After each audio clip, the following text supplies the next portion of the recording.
Hello అండి, welcome to my channel. మీరు మన ఛానల్ని ఫస్ట్ టైం కనుక చూస్తున్నట్టయితే సబ్స్క్రైబ్ చేయండి, ఇంకా లైక్ కూడా చేయండి. మీరు లైక్ చేయడం వల్ల ఈ వీడియో అనేది చాలామందికి రీచ్ అవుతుంది అనమాట. దానివల్ల వాళ్ళకి ఉపయోగపడుతుంది.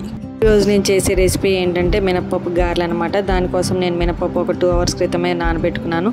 తర్వాత దాన్ని కొంచెం పొట్టుపోయేంత వరకు వాష్ చేసుకున్నాను అనమాట. తర్వాత వాటిని మిక్సీ జార్లో వేసుకొని దాంతోపాటు అల్లం, కొంచెం పచ్చిమిరపకాయలు వేసుకొని ఒకసారి మిక్సీ పట్టుకొని దాన్నంతా ఒక గిన్నెలో వేసుకున్నాను. తర్వాత అందులో కొంచెం కరివేపాకు, ఉల్లిపాయలు, జీలకర్ర, ఉప్పు వేసుకొని బాగా కలుపుకోవాలి. బాగా కలుపుకున్న తర్వాత ఒక చిన్న గిన్నెలో వాటర్ తీసుకొని ఒక పక్కన పెట్టుకోవాలి. తర్వాత ఒక కవర్ తీసుకొని కొంచెంగా పిండి తీసుకొని నేను చూపించిన విధంగా చేసుకొని దాన్ని ఇంకా ఆయిల్లో డ్రాప్ చేసుకోవడమే.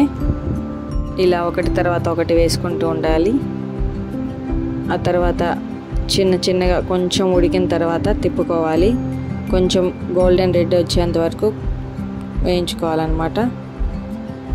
ఆ తర్వాత ఇంకా తీసి సర్వ్ చేసుకోవడమే. దీన్ని మనం చట్నీలో కానీ కారపొడిలో కానీ ఎందులో అయినా సర్వ్ చేసుకోవచ్చు.